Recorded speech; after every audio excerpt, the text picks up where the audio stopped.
Luzon, Visayas, and Mindanao. It's time to get to know the top 12 finalists on the first episode of Aliwan Fiesta Digital Queen 2022 Pageant Primer. Journey to the Crown. Meet the Queens. Let's welcome our hosts for tonight, Faith Salaver of Radyo Natin and Pamela Adriano of DZRH-TV. Hello, ladies and gentlemen, and welcome to the new journey towards winning another crown of being the next Digital Queen or Aliwan Fiesta Digital Queen 2022. This is Journey to the Crown. Meet the Queens.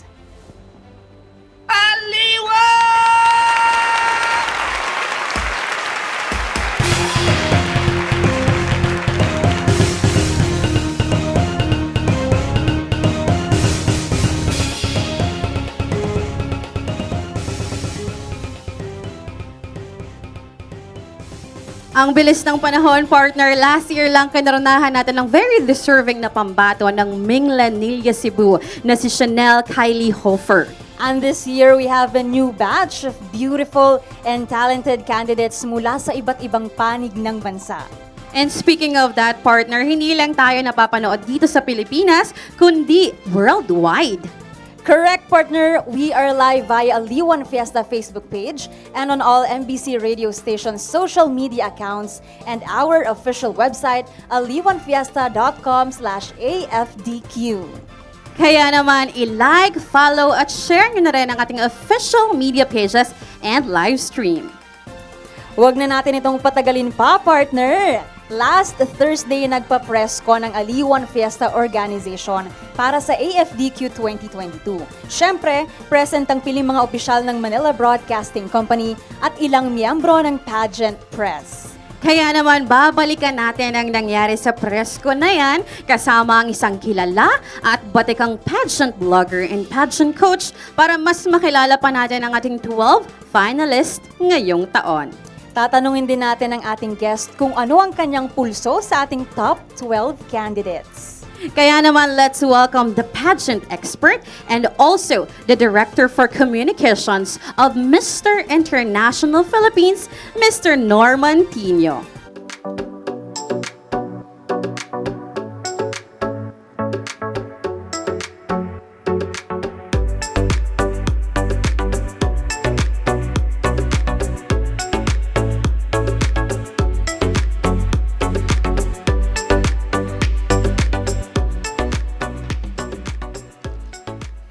Hello, Tito Norman. Ganda ng entrance ko. Yes, it's good to have you here. Yeah, such an honor, Tito Norman. Parang candidate din ako dun sa entrance na yun. No? Yes, that's true.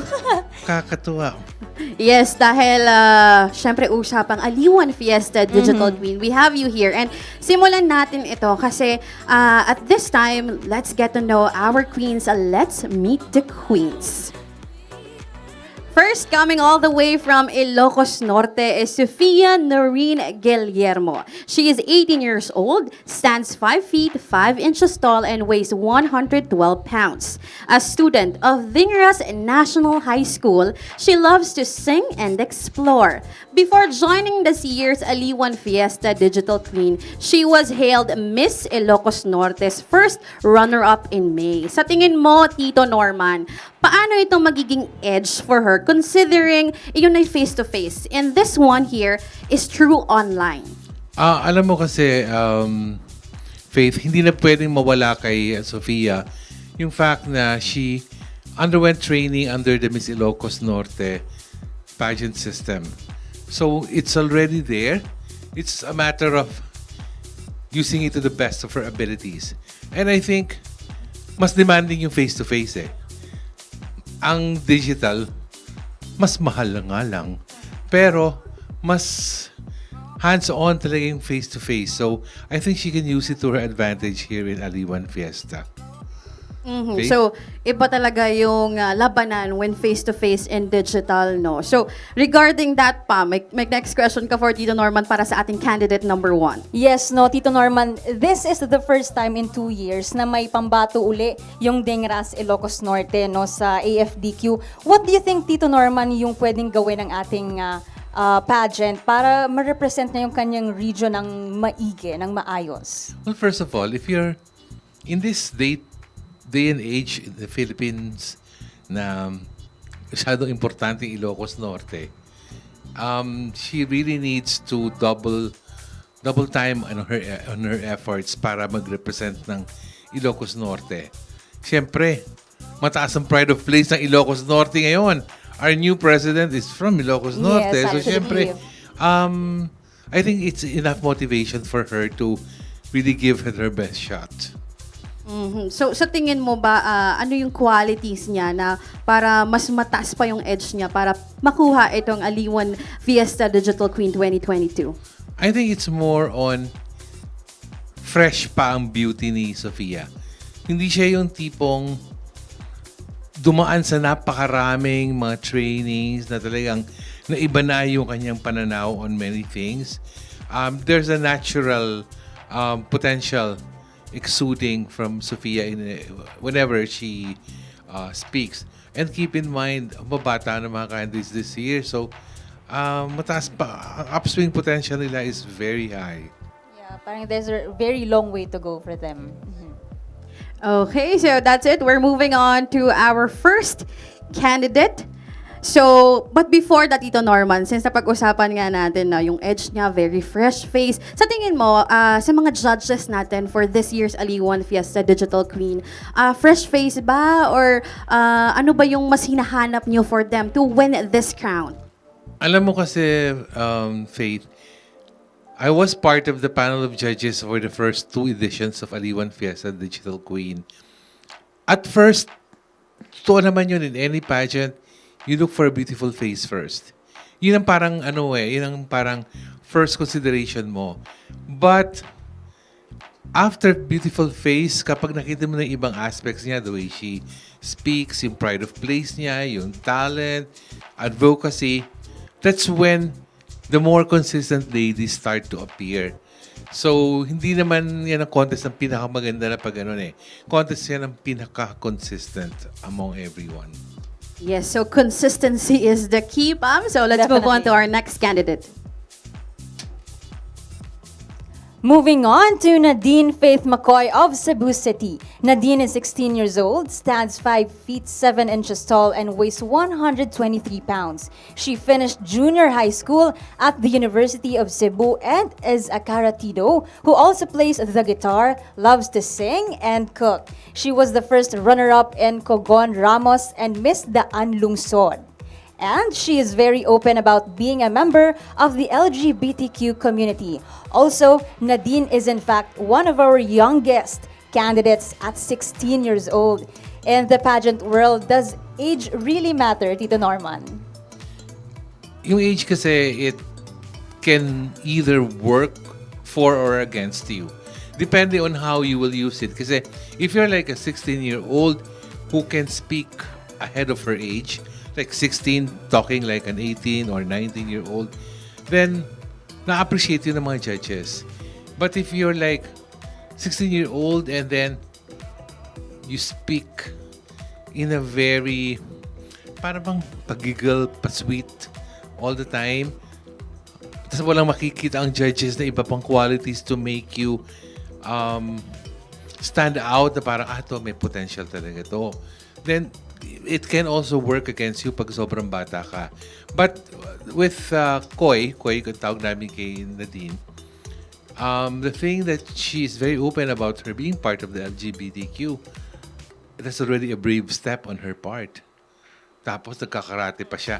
Yun naman maganda. Alam mo, kaya ako I'm always interested in seeing girls with talents or with qualities that set them apart. Yung hindi lang, yung sila lang ang nagpo-possess. Yeah, and you know, beauty queens, no, Tito Norman, from this generation have very different talents, no, from each other. Kagaya nga po ng sinabi nyo na it doesn't matter if you're young, if your talents and your abilities are way ahead of your age, and it will really count. Totoo yun. Like, ito nga si Koi, she's sa karate do. May ibig sabihin, wow, she's Very athletic. athletic and Yeah. she could be a future action star. At 16? Oh, if I could only be 16 once again, then I would change so many things about how I would do life. So, maganda yun. Maganda yun sa Kikoy. So, what do you think, Tito, are her strong qualities to win this pageant? Just like what I said with Sofia earlier, yung freshness niya. Freshness will always count a lot in the eyes of the judges. Kasi, pag fresh ang isang candidate, ang tingin ng judge dyan is, she has something new to offer. If you have something new to offer, then you already were able to hook the interest of the judges. Pag na-hook mo na yan, huwag mong pakawalan. Make sure that you sustain the interest of the judges. Like, tama, nakikita sa video ngayon. Si Ko, she also sings. So, sa talent yan, definitely kakanta yan. Kaya nakakatuwa lang na ganoon ng yung ibang kabataan ngayon, ibang level na mga kabataan ngayon, Yes. kakaiba na talaga sila. Yes. Up next, our third candidate is definitely brainy. A licensed biologist, Dana Gabriel Tauto, also holds a master degree in urban planning from University of the Philippines and is currently taking up her PhD in development studies at the Ateneo de Davao. Kapag ganito ka-impressive yung educational background at Tito Norman, does this stand out among the rest of the candidates? On paper, it stands out. Pero, the girl needs to prove that she can also talk the talk. Like, I remember this girl, Gabby, she was the first one I asked during the open mic session with the candidates. And I asked her, if you have already all these academic credentials, don't you think joining a pageant is parang beneath you already? Because meron kang masters. You're working for your PhD. Parang, there are far more important things for you to engage in. Pero sa kanya is any endeavor, it could be any pageant, small one, kahit na hindi siya kasi laki ng mga national. As long as she gives her best and she succeeds, then it adds up to all her successes. Yes, Tito. And speaking of that, Dana was also crowned Miss Pasok or Philippine Association of State University and Colleges Region 11. 2017, she also joined Miss University of Southeastern Philippines in 2015. She works as an environmental consultant for Ridge and Reef and supports the Matigsalug Tribes Council of Elders in Marilug District, extending assistance to their farming community. She seems very involved, Tito Norman, in her community. And for candidates like Dana, how does their involvement in different projects help in preparing them for a bigger stage? Like, they already have these projects in place. Nag-join sila dito sa Aliwan Fiesta Digital Queen. If they win this contest, they automatically get a platform that they can use to expand, to give a wider reach for their projects. Sigurado ako itong mga tipo ni Dana Gabriel, maghihirit pa yan na national pageant. Dahil pasok pa yung age niya eh. So, wider platform pa yon. So, siyempre, that will mean na mas mapapalawig pa niya yung kanyang involvement sa mga proyekto niya. Dahil nakakabilib ang kanyang mga credentials. Yes, so moving on to our next candidate, our candidate number 4, Cristel Candice Pagdagdagan from Ginobatan, Albay. Casey is 18 years old. She stands 5 feet and 5 inches tall and weighs 88 pounds. She is a senior high school student at the Marshal Ranola Memorial School, and she loves creative writing, literature, and cycling. Currently, Casey heads the Ginobatan Children Organization and scouts leadership skills among her strength. She was crowned Mutya ng Travesya 2022 in July, Mutya ng Anislag, first runner-up in August. Hindi na rin siya baguhan sa pageantry, Tito Norman. So, do you think Her experience both in leadership and pageantry will be a big advantage for her. Experience definitely is always the best teacher. So, since she has already exposed herself to different competitions, in each competition she joins, hindi pwedeng wala siyang natutunan doon eh. She will learn something that she will add up to the next competition that she will join. The good thing is, planuhin lang niya. Start with the small ones, then go on to the bigger ones. And then, yung learnings mo doon, you snowball them into something big that will make you a contender in bigger pageants in a year or two, three maybe. And in her audition video, Tito Norman, ibinida niya agad yung perfect cone ng Mount Mayon, no? With so much pride na talaga namang kumpiyansya siya with the iconic volcano as her background. But what can you give an advice, or what advice can you give to her para ma-represent niya yung kanyang pride of place? You can always spotlight the Mayon volcano, but do not get stuck with just Mayon volcano because her province has so much to offer. Ang pride of place kasi is not just pride of one tourist destination. It's a pride of the entire province or city of municipality, which she can showcase in the competition. Like the past 2 years, kapag nakikita namin yung output nila sa Pride of Place, which I thoroughly enjoy kasi doon mo makikita yung uniqueness ng mga different provinces. So the more unique the province from their eyes, the more na mataas ang scores ko doon sa mga bahay kasi they're offering me a different perspective sa mga probinsya nila.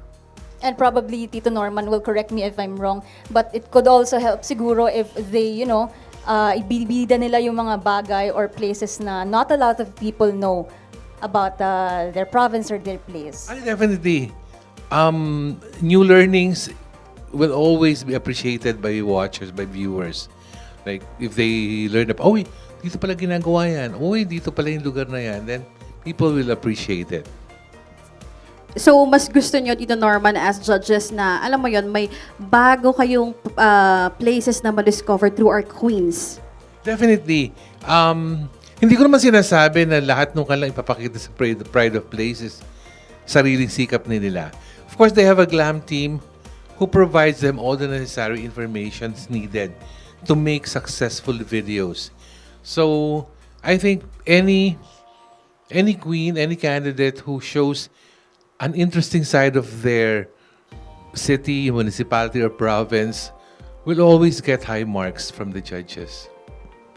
Okay, so that's it for our Miss Ginobatan Albay. So next candidate is a 17-year-old Raven Doctor of Puerto Princesa, Palawan. She is a 5'11" stunner weighing 118 pounds. A senior high school student at the Palawan State University. She is an amateur magician who also loves cooking, reading, and public speaking. Gaano kalaki, Tito Norman, ang bearing ng isang candidate if eloquent speaker siya? An eloquent speaker will always stand out.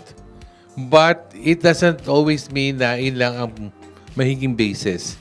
An eloquent speaker is, again, babalikan ko yung isa kong adjective na ginamit kanina. You have to be consistent. Hindi pwedeng eloquent ka lang ngayon just because you are talking about a subject matter you know very well about. So, maganda yung eloquent ka na. Of course, I don't like to make comparisons, but kung ala ka trigonometry ka na, whatever question is thrown at you, you have a unique answer all the time.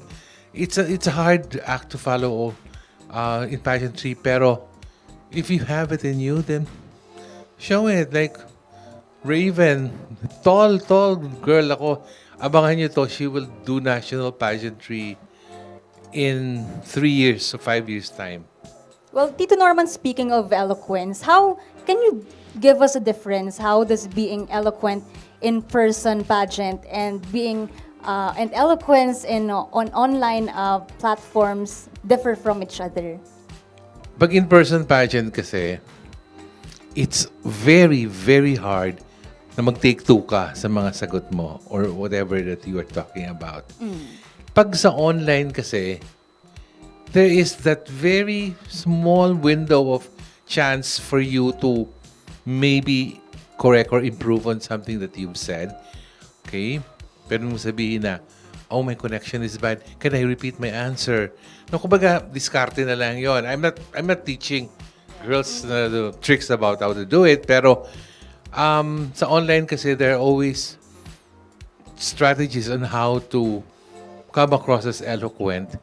And unlike sa in-person na talagang mahirap pag magkamali ka na sa una, wala na yun. Markado ka na hanggang sa end. So you can say good communication is one of the keys to winning this crown. Ay, definitely. Hindi mananalo sa Aliwan Fiesta Digital Queen ang isang queen who's all beauty and no brains or substance. But all our candidates are brainy. It's just a matter of seeing whose brain will fit yung Aliwan Fiesta better than the others. Yes. All right, lastly, before we have our break, we have here Jacqueline Adarayan Fleming, who hails from Cebu City. Jackie is 21 years old, stands 5 feet 4 inches tall, and weighs 105 pounds. Currently taking up psychology at Fort Louis University or Fort Louis College, she is into singing, dancing, writing, and loves to go ice skating. She was recently crowned Hiyas ng Compostela 2022 and Binibining Sibonga 2022. Now, very interesting dito, Norman, yung sagot ni Jackie sa ating press con, no, sa hashtag New Beginnings when she was asked to give a hashtag tagline for Aliwan Fiesta. So, Aliwan Fiesta as well, we know gave birth to some big names in the Philippine pageantry. So, do you agree dito, Norman, with the hashtag New Beginnings, especially that these candidates used Reyna ng Aliwan as their stepping stone for other national pageants? Honestly, I think she could have done better than New Beginnings lang. Kailangan, alam mo, yung mga questions na yun about hashtags, they're very tricky. When you are asked a question like that and you are just half prepared for it, then sometimes you come up with a hashtag that is all-encompassing na para bang, pwede na to, pwede nang i-apply dito ito. So instead of coming up with something that's tailor-made for a contest, you come up with something that could be appreciated by many na pwedeng i-apply kahit saan. But I don't think yung hashtag will be the one true defining answer or impression of a candidate for this competition. So, Tito Norman, what advice can you give to them, especially sa younger generations, yung ating mga batang pageantera, kasi a lot is expected from them since ang mga questions like this is related to the online world, which is dapat maalam sila. What advice can you give to them for them to answer it very well? Alam mo, Pam, considering na ang pressure ng mga kabataan natin these days, mga Gen Z or even yung mga late millennials, ang pressure sa ating mga may edad, especially sa akin, intindihin nyo kami. We think differently. We look at things from a different perspective. So if that's the case, intindihin nyo rin kami. We expect you to deliver on all grounds. Hindi man perfect, pero deliver according to our expectations. Kasi ang kabataan ngayon, if you speak from the heart, then you speak with a lot of sense and substance in your answers. Parang mawawala na sa uso ngayon yung masyadong memory-based na mga sagot. Yung mga nagkabisa. Kasi alam naman natin, mga nagkakabisa ngayon, konting mental block lang dyan, sira na ang sagot mo. So, I expect yung mga kabataan ngayon to be on their toes all the time. And think on your feet. I love ladies who think on their feet. Yan yung mga babae na aabangan mo the next thing that comes out of their mouth. Hindi yung tipong aabangan mo kung saan yung parte malilimutan yung sagot niya. So what can you say about Tito Norman na sinasabi nga nagiging stepping stones ng mga national pageant contestants ang Aliwan Fiesta, no? We have big names na galing sa Aliwan. Sinasabi talaga na first step ang Aliwan Fiesta pagdating sa mga national pageants.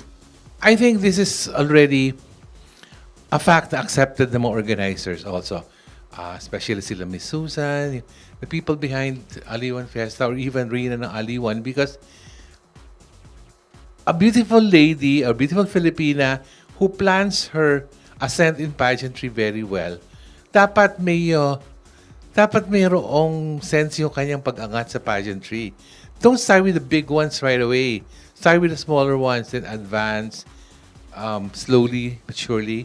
And I think ang ganda ng track record ng mga previous winners and joiners of Aliwan Fiesta who went on to win national and international crowns in the process. They're actually one of the reigning Pilipinas title holders is a product of Reyna Aliwan, si Chelsea Fernandez. So, kung stepping stone lang, there's nothing wrong with being termed as a stepping stone. Actually, parang ano pa yun pride pa rin yung organizer na parang sa amin kayo nagsimula, kami ang nag-mold sa inyo. Iba ang kalidad ng Aliwan True. Fiesta.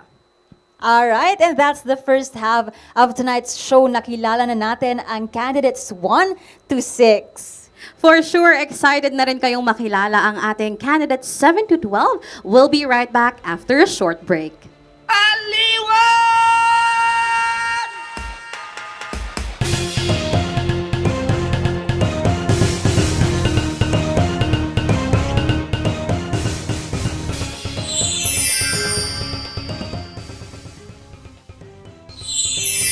Aliwan Fiesta Digital Queen 2022 would like to thank the following. Unique Toothpaste. Max Protectado, Max Alaga, pag unique. White Rose Papaya. Yan ang papaya puti. Papaya Fast ng White Rose Papaya. Charm Fabric Conditioner. Bangong Kumakabloom with Stay Fresh Technology. Dito Telecommunity. Todo na dito with Dito Telecommunity. Tanduay. Tanduay's world's #1 rum. Birch Tree Fortified Powdered Milk Drink. May lakas depensang nutrisyon para sa buong pamilya. Kaya kasama all sa Birch Tree. Palmolive Natural Shampoo. Palmolive Naturals Ultra Smooth. Handa ang ganda with just a finger comb.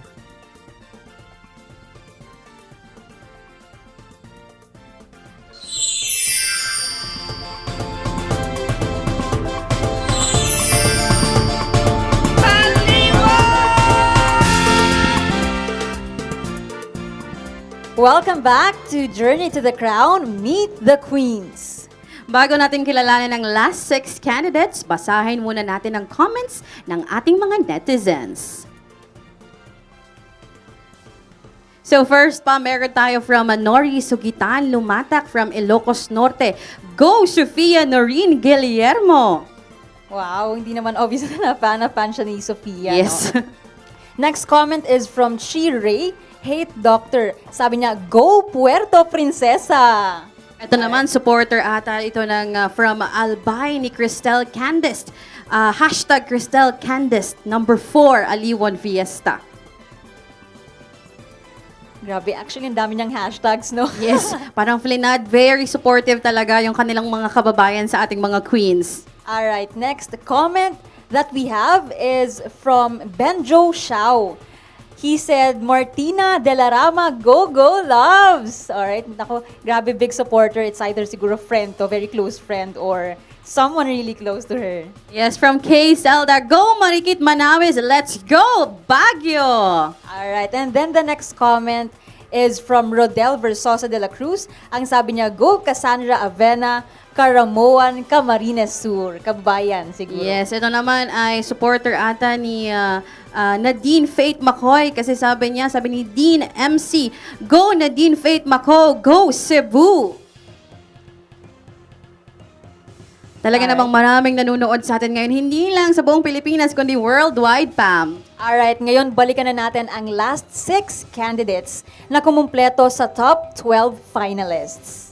Joining the top 12 candidates is the 18-year-old Martina Micael de la Rama of Buena Vista, Agusan del Norte. This 18-year-old lady stands 5 feet 6 inches tall and weighs 114 pounds. She's currently studying at the Butuan Doctors College. Tina likes to cook and is also into sports.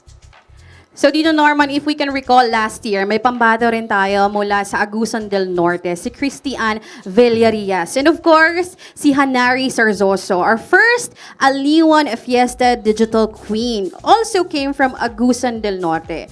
What is your initial impression of Martina during the press con? She can cook.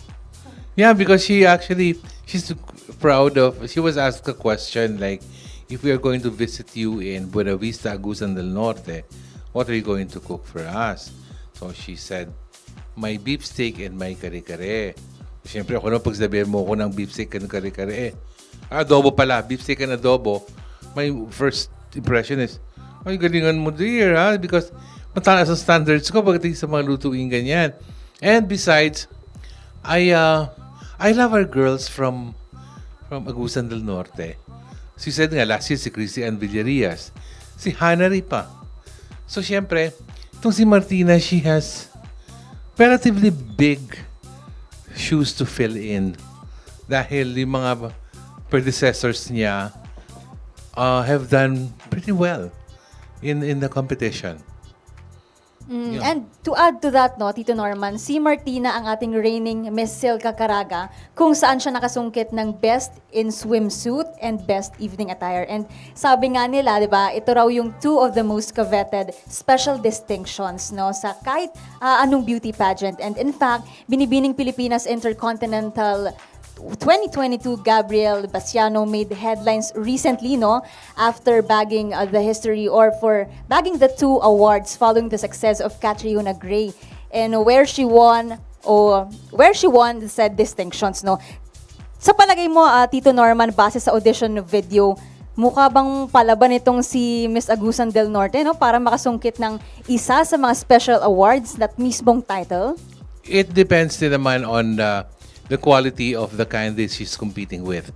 Kasi when she won both Best in Swimsuit and Best Evening Gown before, her winning relied heavily on sino mga kalaban niya nun. So kung ngayon, ibang mga kalaban niya, so the ball game will probably be a different one. So she has to exert more effort para talagang mag-stand out siya. Of course, syempre, yung name niya stand out na para sa akin, Martina Micael de la Rama. Oh, di ba Malakas yung recall. Napakasyalan Yes. ng pangalan niya. So tingin mo ba, mas mapipressure siya, sinasabi mo nga, she has big shoes to fill in? Definitely may pressure siya because when a specific province has been doing well in the same competition you're joining, you tend to make sure that you do just as well, if not better. So the pressure is already given.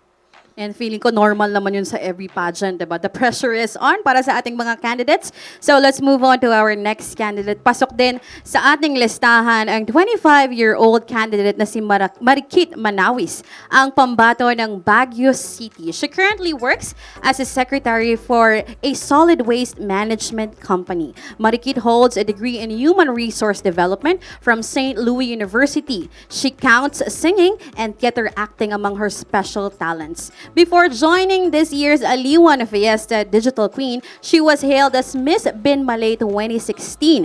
Habang noong 2017 naman, nanalo itong Miss Pangasinan Kalikasan, Miss Silka Baguio, first runner-up, and Miss Season, at kinilala rin siya bilang Ambassador of Goodwill. Pero hindi pa dyan natatapos ang kanyang panalo kasi Tito Norman, Pam, nasundan din ito ng 2018 kung saan itinanghal siya bilang Miss JCI Pangasinan. Sa tingin mo, Tito Norman, sa isang kandidata tulad ni Marikit that has a lot of titles under her name, ano ang isang bagay na pwedeng matutunan para mag-focus siya or para makuha niya or get the chance of that crown para maging next Aliwan Fiesta Digital Queen?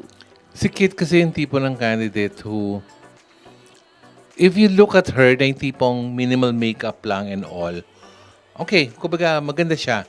Pero the minute She becomes fully made up. She transforms. Nag-iiba. Kung makikita mo itong mga videos niya, actually, sa press presentation, ibang-ibang dating niya noon. Ang ganda-ganda niya talaga. And I think it also helps knowing that she also won first runner-up in Queen of the North. It's a competition among ladies who represent different provinces in the northern Luzon area. So, ano to? Lalaban ito. Lalaban itong si Kit. Tama mo, dimples pa lang, oh. Nakikita ko yung dimples niya. Huge factor, no, Tito Norman? Well, Very charming. yeah. Speaking of which, Tito Norman, no, malaki ba yung chances sa mundo ng pageant or in this landscape of pageantry before pandemic and today? I would say malaki during the transition. Yeah. Kasi we are all talking about having a new normal in pageantry, which I think is a transition period bago bumalik doon sa talagang old normal of pageantry. So, very patient na rin naman tayo para tanggapin yung mga realities of online pageant. Walang face-to-face, reliant lang taga sa mga videos.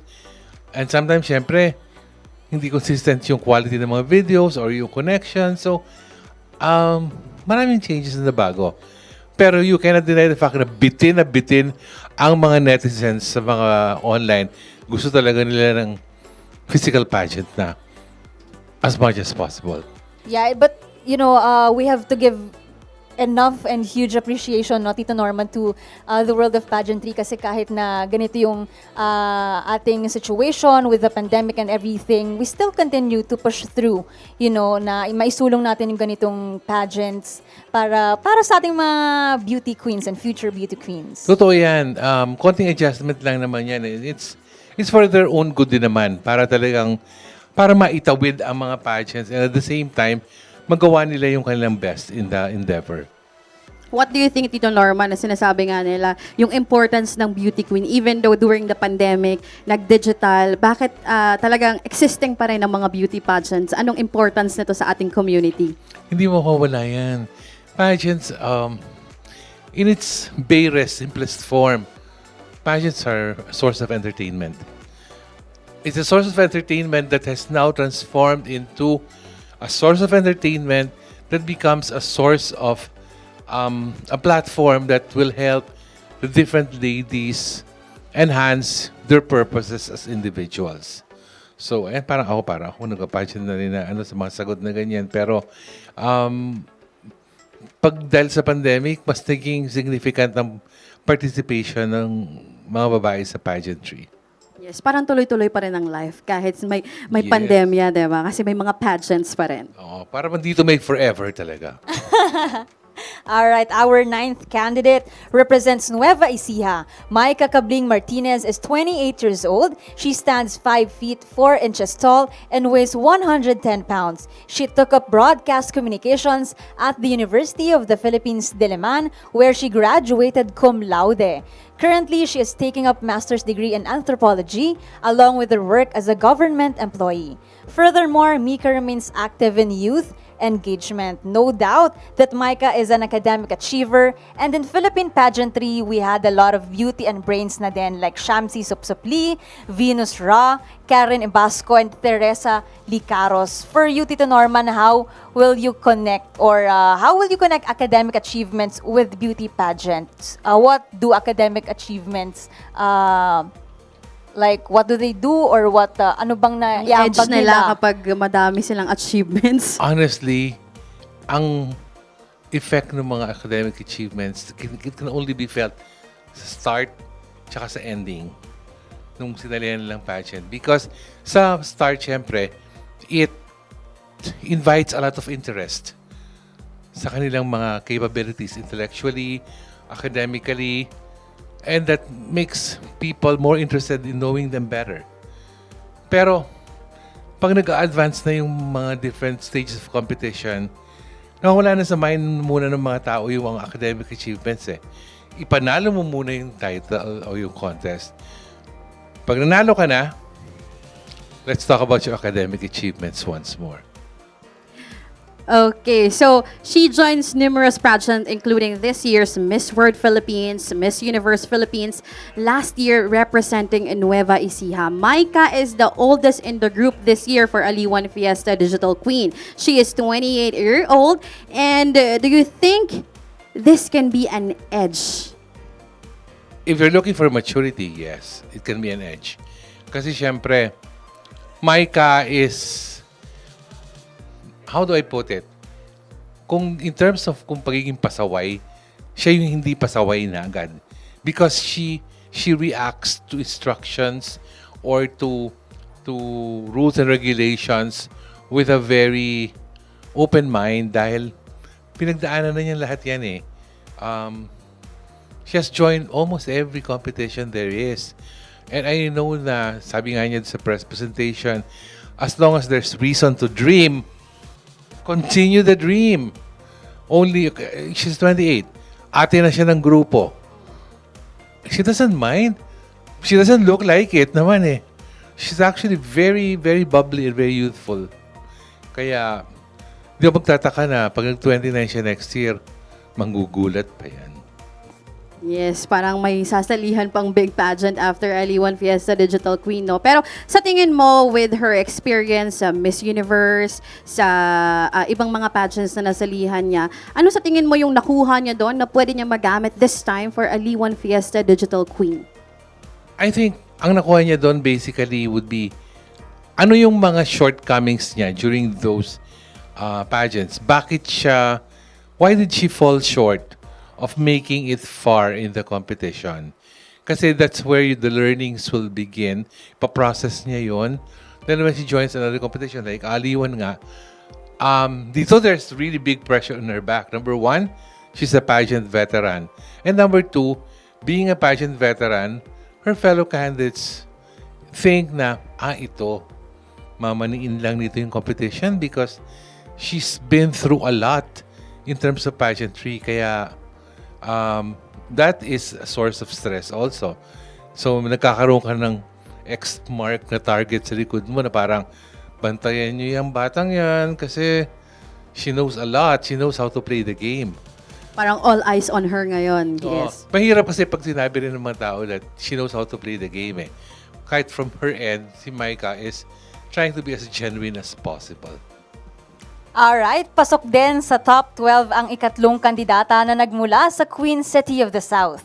Our 10th candidate is the 18-year-old Tanyame or Tanyame Kahilig of Labangon, Cebu City.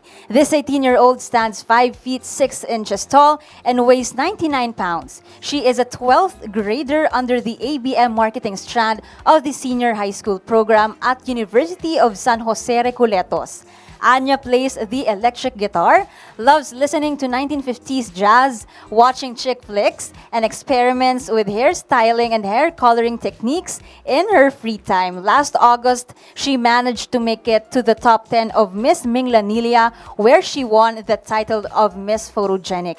If she's aiming for a back-to-back for Cebu, Tito Norman, what can be your advice based on your impression kay Tanya May during the press conference? My God. What better advice can I give her but to constantly have sessions with Chanel Kylie Hofer, who's also from Minglanilia. I think the two of them can share each other tips and advices on how to excel in the competition. But I think Tanya May has a very unique personality. She plays the electric guitar. She listens to old jazz music. Pero at the same time, she does things that are very evident among mga Gen Zs like her. So, kumbaga, yan yung mga example ng mga kabataan kakaiba na ngayon eh. Ibang pulso nila. So, I think, mag-stand out itong batang to. And with a name like Tanya May spelled like that, oo. Very unique sa name pa lang. Very unique, oo. Yeah, and relating to what you said, Tito Norman, no, I think it's safe to say na it's important na you relate to someone na katulad mong pageantera and yung nanggaling sa parehang lugar na pinanggalingan mo, no? Getting advice from her, like what you said, from Chanel Kylie Hofer, na kababayan It's going to be niya rin. very convenient on her part. Kasi digital naman to eh. Yes. Chanel is in Minglanilia. she is also there in Cebu. So, madali lang para sa kanila to bond over a cup of coffee or snacks para magturuan. O, iba yung mukha ito. Kapag titignan ko si Tanya May, titignan ko dito, oh. Ibang dating niya. Ibang-iba dating niya compared kay Chanel. Kasi there's a different kind of sensuality sa mukha ng batang to eh. Chanel kasi is more teenager-ish pa. Oh, ito mukhang ano na eh. Marami na natutunan sa buhay. So kung tatanungin ka, Tito Norman, ano sa tingin mo yung dapat i-showcase niya from Ming Lanilla, since Chanel showcased Ming Lanilla very well last Aliwan Fiesta Digital Queen 2021. So this time, what are you looking for na ma-showcase niya na different from our winner? Si Chanel kasi, pag tinatanong ako, ano bang naalala mo kay Chanel? Ang sabihin ko, budbudan. Kasi I always keep on remembering how she's always teaching, showing that video na pinapakita on how to prepare the budbuda. And then, I think itong si Tanya May can focus on another delicacy perhaps of Ming Lanilla or a different place to visit na kakaiba talaga. I think that's the technique there. Look for something unique. Imposible naman na isa lang unique sa lugar nyo. Meron at meron dyan. Alright, we're looking forward to kung anong may offer sa atin ni Tanya May sa Ming Lanilla, Cebu. Yes, so joining the list of the aspiring Aliwan Fiesta Digital Queen is the 20-year-old candidate Nikki Shanen Ortega of Davao City. She currently studies Bachelor of Arts in Political Science at the University of Mindanao. Nikki loves reading and watching movies. Siya ang pangalawang Davaoeña sa ating kompetisyon. Last June, nasungkit niya ang corona bilang hiyas ng Kagandahan 2022 at humakot ito ng 5 special awards. Sa tingin mo, Tito Norman, madadala rin kaya niya sa AFDQ stage ang kanyang charm? Ang ganda ni Nikki Shannon Ortega ha. Just look at her face. The important thing lang is to know kung how she will use her beauty para lumampas and go further. Kasi, I think I mentioned this earlier on, in any pageant judging, kailangan meron ka muna talagang magandang mukha eh. Pag naka-advance ka doon, yung mga kasama mo a-advance, maghahanap ng ibang judges na iba pang qualities mo that you can offer. Can she speak well? Consistent ba siya? Magaling ba siya sumagot? So, if she's able to excel in all the other areas, then I think magandang laban na bibigay niya for Davao City in this competition. And a lot of girls, Tito Norman, no, especially sa landscape ng pageantry, a lot of them want to prove na they're not just, pretty faces. What advice can you give to them para, maipakita nila na they're more than that? Actually, pag-advise nila naman, babalikan ko yung that one special advocacy that I've always wanted to work hard for para sa mga kabataan ngayon. And nalilimutan na nila yon. And that is reading literacy. Hindi tama na maganda ka lang pero mahina ka sa pagbabasa. Because it's in reading that you learn so much about the world, about people, about what's happening everywhere. Kapag kasi natutunan mo magkaroon kang love for reading, tapos dadagdag mo yun sa qualities mo na pang pageant, then you become a very expressive person and then you become someone who does good in interviews. Ako sinabi ko to kanina, I am always floored by women who think on their feet. Of course, my idol pagdating sa public speaking is somebody like Hillary Clinton. But of course, to expect them to speak like her would be too much. I just want ladies who, instead of memorizing answers, can come up with heartfelt replies whenever they're asked on the spot. Sa tingin mo, Tito Norman, since yung ating mga kandidata ngayon, grabe yung mga backgrounds nila, they're all pretty. Pero sa tingin mo, ano ba yung isang bagay na dapat matandaan nila na applicable sa face-to-face pageant, but for digital, hindi dapat i-apply? Kasi sa face-to-face pageant, every movement counts. Especially when you're on stage, even yung smallest, kahit na natapilok ka lang ng konti, makikita ng judges yan. Kahit natapakan mo lang yung gown mo ng slightly, tapos naitawid mo, manonotice pa rin yun ng judges.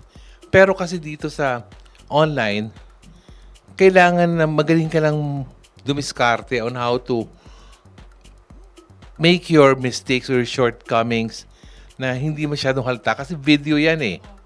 So you need to do a take two siguro of a video kung hindi live na live pa yon. Kasi like if they're submitting videos of their talent, pride of place, yung kanilang Queens for a Cause, those are dead edited videos na. So syempre, pag nagkaroon ka ng dapat i-retake doon sa una mong gawa, i-retake mo na para maging perfect. Pero syempre, kapag yung live na, yung sa live naman, announcement na ng winners eh. So, kailangan na magandang reaction mo on how to accept your crown or your defeat. Right. At ang kukumpleto sa listahan ng 12 kandidatang pasok sa Aliwan Fiesta Digital Queen 2022 ay si Cassandra Avena ng Caramoan, Camarines Sur. She is currently studying at the Naga City Science High School. Cassie stands 5 feet 4 inches tall and weighs 121 pounds. Siya ang isa pang 16-year-old candidate for this year's pageant. And Tito Norman, to add, sa kabila ng murang edad ni Cassandra, ang head trainer or siya ay head trainer sa modeling center na itinayo ng kanyang mother. Siya rin ang itinanghal na Miss Caramoan 2022 at second runner-up naman ito sa Binibining Partido 2022. Ngayon, Tito, is it now the perfect time for Cassie to practice what she has been teaching to other aspiring models and candidates? And how do you think this will help her succeed in her first national pageant? That can work both ways eh. Depende. It can be seen as an advantage kasi syempre, she has all the new techniques in mind eh, which she can show to everyone. But at the same time, her fellow candidates have very high expectations. Parang, hello, nagtuturo ka pala eh. So, ibig sabihin, you have something new to offer each time. So, that's a different kind of pressure. Which, for someone like her who's very young, hindi pa nga debutante itong batang to eh. She hasn't turned 18 yet. Tapos, trainer na siya sa modeling center ng nanay niya. So, those are very big achievements na paninindigan niya with the other candidates. And let's hope kaya niya. Tito Norman, with pressure being mentioned, what can you say or what can you tell to our beauty queens na especially during times when pressure gets into them? Kasi as you mentioned, diba, it's inevitable eh. I mean, you can't expect the pressure to not come and sometimes naapektuhan yung ating mga pasyentero with this pressure. Ang pressure kasi malalaman mo na yan even when you're just training. Alam mo na kung nagbibigay ng pressure sa'yo. Pressure ba yan na hindi pa magaling ang lakad mo? Pressure ba yan na kulang pa ang supportang binibigay sa'yo? Or yung pamilya mo hindi pa all out on support? Madi-define mo na kung yung pressure na yan eh. So mapaghahandaan mo na yan. Hindi mawawala yan, pero by the time na nasa actual contest ka na, you know how to handle that pressure. Kasi napag-aralan mo na mabuti. Ngayon, kung pressure sa love life yan, ay mausapan na yun pag ganoon. So going back to Cassie, Tito Norman, no, sabi mo nga malaking factor na she's a trainer now sa isang modeling agency na itinayo ng kanyang mommy. No? So what do you expect from her sa technicalities and everything with this pageant? May mga expectations ba kayo? Kung ikaw ba naman ang head trainer na sa isang modeling center, I expect her to be outstanding sa kanyang presentation sa evening gown. Kasi yun ang sinasabi ko, pag kunyari, iniligay mo na sa achievements mo o credentials mo na ganito ka, ako this year as a viewer, ang taas sa expectations ko parang, okay, sige, tinangan natin kung magaling ka lumakad. Pag hindi ka naka-live up dun sa expectations ko, then syempre parang, ganun lang pala, kulang pa, parang ganun. So, kailangan talagang makapag-impress ka ng maganda sa lahat ng tao. Ayan, Pam. So, very exciting, no? Nakita natin yung mga beautiful queens natin for this year's Aliwan Fiesta Digital Queen. And that's it. Nakilala natin ang nagagandahang mga kandidato natin. Balikan naman natin ang mga netizen kung anong masasabi nila sa ating top 12 candidates. Ayan, from Jam Rojas Kahilig. Let's go, candidate. Hashtag number 10, Tanya Kahilig. Alright, nice. Next naman is from Francine Ortega. Ang sabi niya, go Nikki, go Davao City. Isa sa mga netizens natin, si Charmaine Joy Dakis. Arriba, Nueva Ecija. Ayun. Next naman na nag-comment ay si EJ Matas. Ang sabi niya, go mga Davaoeños! Oy, grabe, kanina pa natin napapansin no, napakadaming supporters ng mga taga Davao, no? Yes, at ramdam talaga natin ang suporta ng ating mga queens. Sabi naman ni Johanna Avena Estrada, good luck, young lady Cassandra Avena. Alright, next comment naman came from Elizabeth Emreb. Ang sabi niya, go Raven Doctor. Ayan. So, sabi nga natin, Pam, grabe yung suporta ng ating mga netizens online at sa mga nanonood at nakikinig sa atin tonight, no? Or this day. Maraming salamat. Thank you very much sa lahat ng ating mga viewers na tumutok sa ating unang episode ng Journey to the Crown. Before we end our first episode, Tito Norman, pahabol na tanong para sa inyo po, ano yung top 3 qualities na hinahanap mo for this year's Aliwan Fiesta's Digital Queen? Consistency, consistency, consistency. Kasi alam mo, if you strive to be your best in each segment of the competition, it means that you are in it to win it.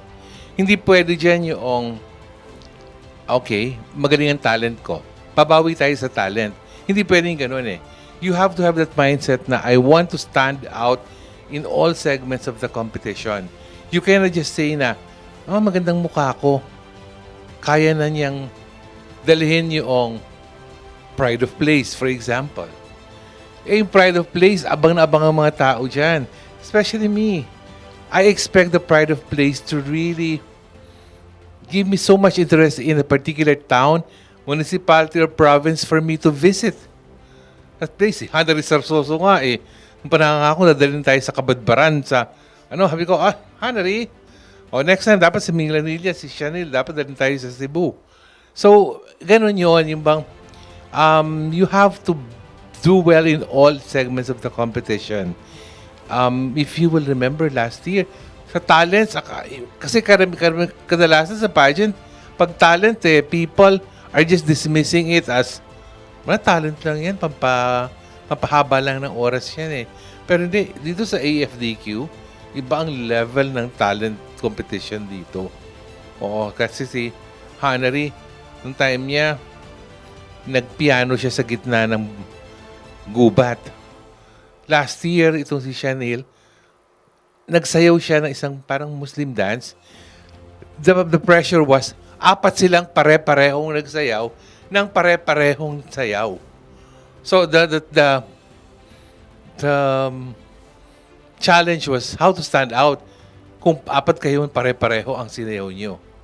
Tapos last year, yung si Cherry Regalado, nag-Ninja Lady, kaya nga nanalo ng Miss Talent eh. Kung nakakita ng talagang may mga espada pa in everything na ginagamit. Yeah, so the question this year, Pam, is who will stand out? So that concludes our first episode, partner. Next week sa Journey to the Crown, Queens for a Cause, pag-uusapan naman na natin ang advocacies or chosen charities ng ating top 12 candidates. Makakasama natin dyan none other than Miss Public Service, ang host ng Balansyado at KKK ng DZRH, Miss Karen O. Young. Very exciting yan, partner. Kaya naman, huwag niyong palampasin yan dito lang sa Journey to the Crown, Meet the Queens. Aliwan!